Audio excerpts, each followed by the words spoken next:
예수님께서는 마가복음 5장에서 세 명의 인물을 만나셨습니다. 우리가 어제 보았던 그 말씀에서는 두 명의 인물을 만났었는데 마가복음 5장에서는 군대 계신 들린 자 또한 12해 동안 혈루병 든 여인 야이루의 딸. 그런데 이 마가복음 5장에 나와 있던 그 세 명의 사람들의 공통점은 모두 부정한 사람이라는 그러한 공통점이 있습니다. 부정하여서 사람들로부터 격리된 사람들, 더 이상 사람들에게 가까이 갈 수 없는 사람들, 죄인으로 낙인 찍힌 사람들이 바로 이 세 명의 사람들입니다. 그런데 이 세 명의 사람들은 또 공통점이 세상이 더 이상 그들과 함께하기를 원하지 않는다라는 것이죠. 세상이 포기한 사람, 세상이 더 이상 치료하기를 포기한 사람, 군대 귀신 들린 자는 말할 필요도 없고 12해 동안 혈루병 든 그러한 여인은 세상의 모든 치료와 방법을 써보았으나 이제는 더 이상 방법이 없는 그러한 사람으로 세상이 포기한 그러한 여인이었었죠. 물론 야이로의 딸은 회당장의 딸로 그렇지 않았었지만 그러나 한번 생각을 해보십시오. 죽은 사람에게 더 이상 방법이 있을 수가 있습니까? 없습니다. 그런데 이렇게 세상이 포기한 그러한 사람을 향하여서 은혜가 무엇입니까? 예수님이 포기하지 않으셨다라는 것이죠. 군대 귀신 들린 자로서 부정하며 격리된 사람, 12해 동안 혈루병 든 여인으로서 부정함으로 격리되어 세상에 포기되어진 사람, 죽음으로 인하여서 세상에 포기되어진 사람. 그러나 예수님은 포기하지 않으시고 그들을 고치시며 살리셨습니다. 그리고 이러한 말씀을 볼 때마다 우리가 가져야 될 마음이 무엇이겠습니까? 두려워하지 말고 믿는 마음이겠죠. 예수님께서는 포기하시지 않는 그 마음이 있기 때문에 예수님을 따르는 그러한 사람들은 세상에 대한 두려움을 버리고 예수님에 대한 믿음으로 살아가야 됩니다. 그러나 이렇게 예수님을 믿고 따르는 자들도 있었었지만, 그러나 오히려 예수님을 믿어야 될 사람들은 예수님을 부인하기도 하였습니다. 오늘 말씀은 바로 그러한 사람들에 대하여서 우리가 볼 수 있습니다. 1절 말씀, 6장 1절 말씀을 보게 되면 예수님께서 거기를 떠나 고향으로 가셨다라고 기록이 되어 있습니다. 갈릴리 지역을 떠나서 고향인 나사렛으로 가셨습니다. 그리고 예수님이 이렇게 고향으로 가셨을 때 예수님의 제자들이 예수님을 따라서 갔죠. 그리고 안식일이 되어서 예수님께서는 회당에서 가르치셨습니다. 그리고 예수님이 이렇게 회당에서 가르치셨을 때에 많은 사람들이 왔습니다.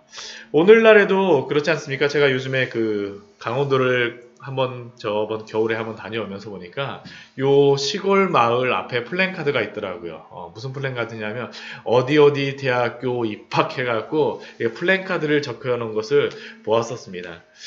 예수님도 이 시대에 보면 어떻게 보면 나사렛 사람들에게 참으로 자랑스러운 인물이지 않았겠습니까? 더군다나 앞에서 야이로의 딸을 회당장이었던 야이로의 딸을 죽었던 딸을 살렸기 때문에 얼마나 그 주변에 소문이 났겠습니까?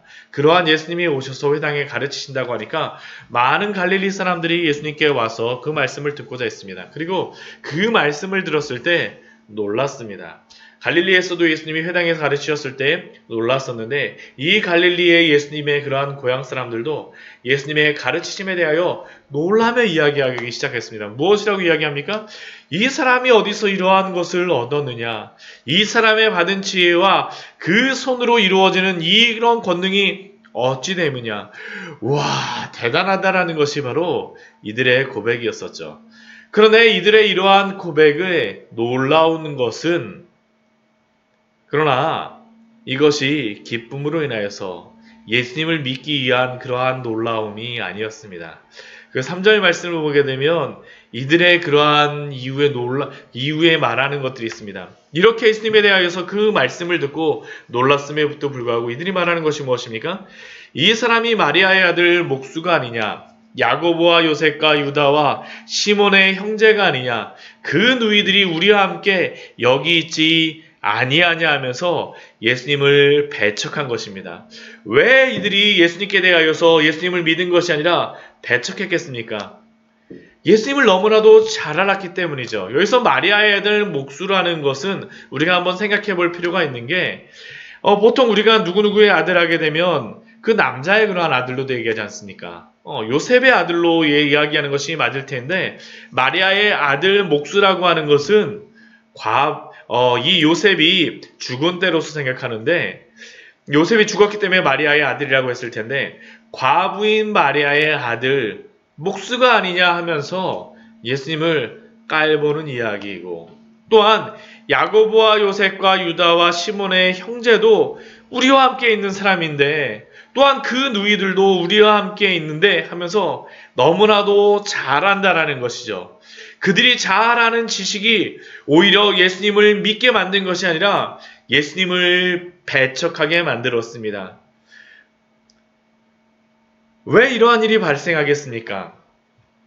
오늘 이 시대에도 사실은 이러한 일들이 동일하게 발생을 하죠.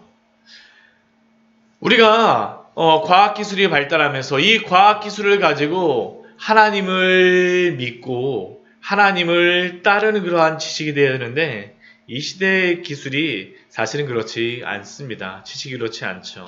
욥기 말씀에 보게 되면 참 놀라운 게 뭐냐면 비가 오는 그러한 것을 과학적으로 굉장히 잘 설명을 해놨어요. 그래서 그 욥기의 말씀을 보면서 와 욥기의 이 시대에 지금으로부터 몇천 년 전에 어떻게 이러한 지식이 있었을까? 욥이 그러한 지식을 어떻게 가졌는지는 잘 모르지만 분명한 것은 무엇입니까? 그 욥이 가졌던 그 지식은 하나님을 믿지 못하게 하는 그 지식이 아니라 하나님 앞에 굴복하는 지식이었었죠. 그러나 이 시대의 과학이 발달한 지식은 무엇이겠습니까? 우리는 왜 비가 내리는지, 왜 바람이 부는지를 압니다. 수증기가 올라가서 구름이 만들어지고 거기서 응결되어진 그러한 물방울들이 땅에 내리는 게 바로 비라고 말하지 않습니까? 그런데 우리는 그 지식을 가지면서 이렇게 얘기하죠. 우리가 그 지식을 가지고 있기 때문에 하나님이 계시지 않아.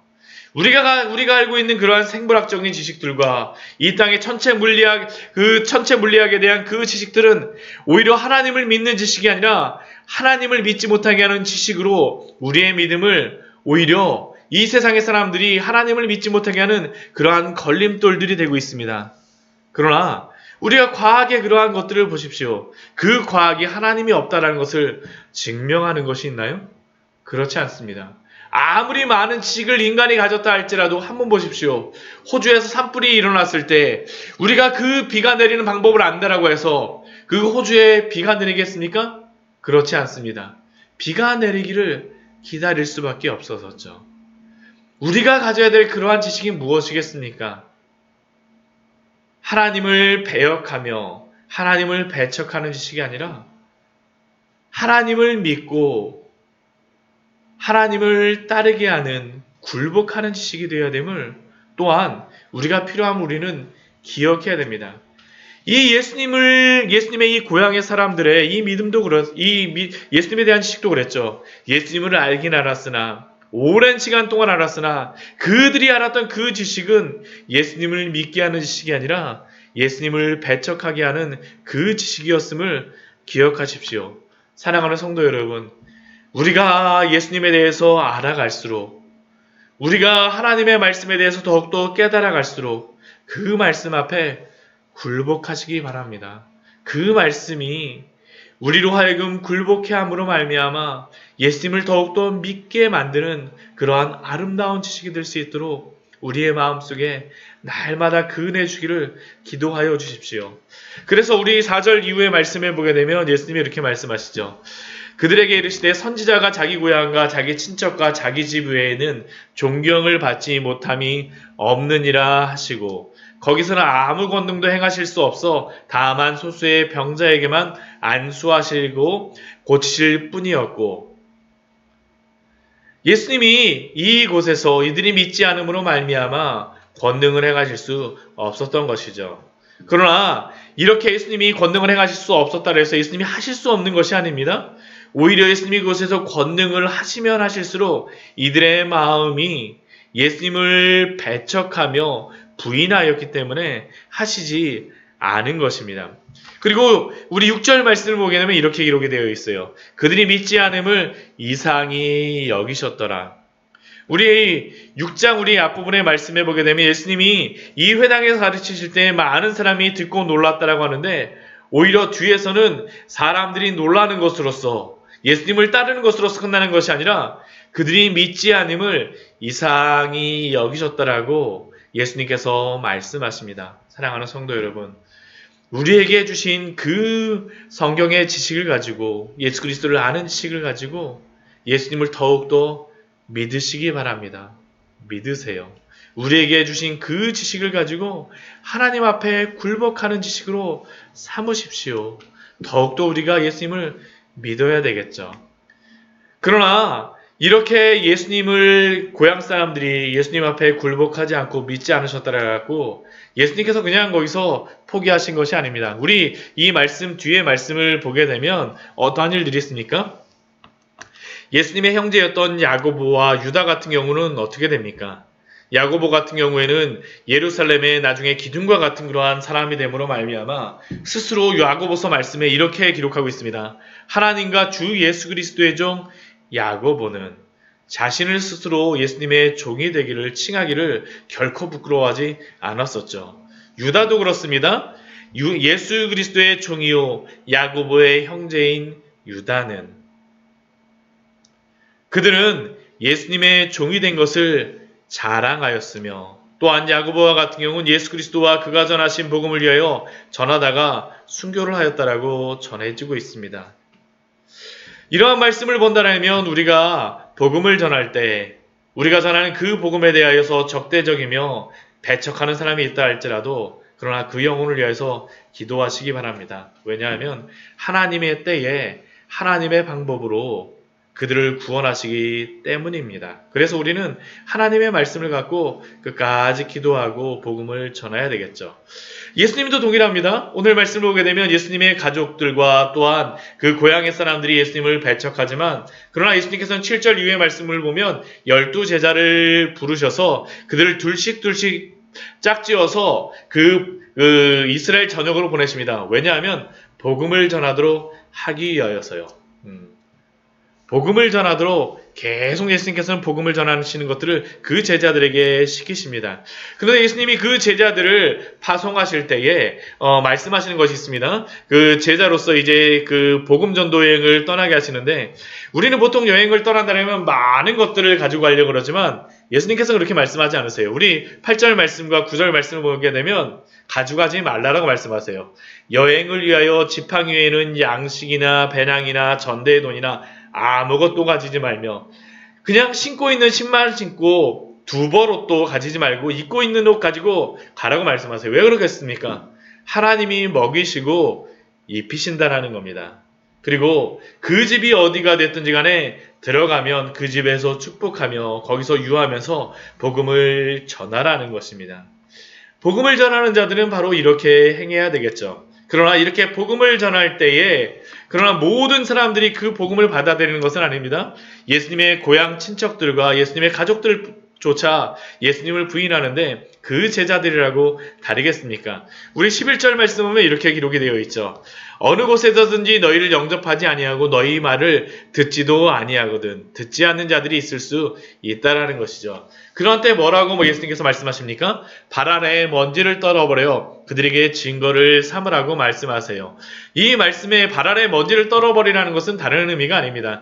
이 이스라엘 사람들은 이 시대 사람들은 그 멀리 이방 땅에 갔다가 다시 이스라엘 땅으로 돌아올 때 되면 그 경계선에서 발에 먼지를 떨어버렸다고 합니다. 그 의미가 뭐냐 하면 이방인의 땅에 있는 그 먼지조차도 그 약속받은 그 땅에 나의 집으로 가지고 오지 않겠다라는 것이에요. 그들은 이방인들과 접촉하기를 원하지 않았던 것입니다. 예수님께서 지금 말씀하시는 것도 동일합니다. 비록 이들이 영접하지 않는 자들은 누구라는 겁니까? 이방인처럼 여기라는 겁니다. 결국 이 말씀을 통해서 우리에게 알려주신 것이 무엇이겠습니까? 이제 하나님의 참된 백성, 예수님의 제자는 다른 것이 아니라 예수님의 복음을 영접하는 자라는 것이죠. 혈통적인 유대인, 혈통적인 이스라엘이 아니라 예수 그리스도를 믿는 사람들이 참된 하나님의 백성이며 또한 예수님의 제자라는 것을 이 말씀을 통하여서 알려주십니다. 그러면 이 제자들이 가서 전해야 될 것이 무엇입니까? 우리 12절 말씀 보면 회개하라, 전파하고. 결국 하나님의 백성이 된다는 것은 다른 것이 아닙니다. 육체적으로 그 이스라엘 백성으로 태어났더라고. 육신적으로 아브라함의 자손이라 그래서 하나님의 백성이 아니라 누구입니까? 죄된 삶으로부터 회개하고 하나님께로 돌아오는 자들이죠. 하나님 앞에 굴복하는 자들입니다. 단순히 지식만을 가진 자들이 아니라 자신의 그 모든 죄악으로부터 회개하고 하나님께로 되돌린 자들. 그리고 그렇게 하나님의 백성을 삼기 위하여서 그 제자들에게 회개하라라고 전파하라라고 제자들에게 명령하시고 그 제자들은 그 복음을 가지고 나아가서 많은 귀신을 쫓아내며 많은 병자에게 기름을 발라 고쳤다라고 기록되고 있습니다. 그런데 우리가 이 말씀을 보면서 마지막으로 한 가지 생각하고 싶은 것이 있습니다. 한 가지 나누고 싶은 것이 있습니다. 그것은 우리가 지금까지 제자들의 행적을 본다면 아직 예수님의 제자들은 그 믿음이 충분히 성숙하지 않은 자들입니다. 아직까지 예수님이 누구신지도 잘 몰라요. 오히려 귀신들이 예수님을 알아보며 하나님의 아들이며 전능하신 하나님의 아들이라고 귀신 들린 사람들이 고백하였지, 제자들 같은 경우는 그 바다에 잔잔하는 일이 벌어졌을 때 예수님을 향해서 뭐라고 합니까? 저가 누구이기에 예수님에 대하여서 하나님의 아들이라고 고백하지 않고 잘 모릅니다. 이게 바로 제자들의 상황이었었죠.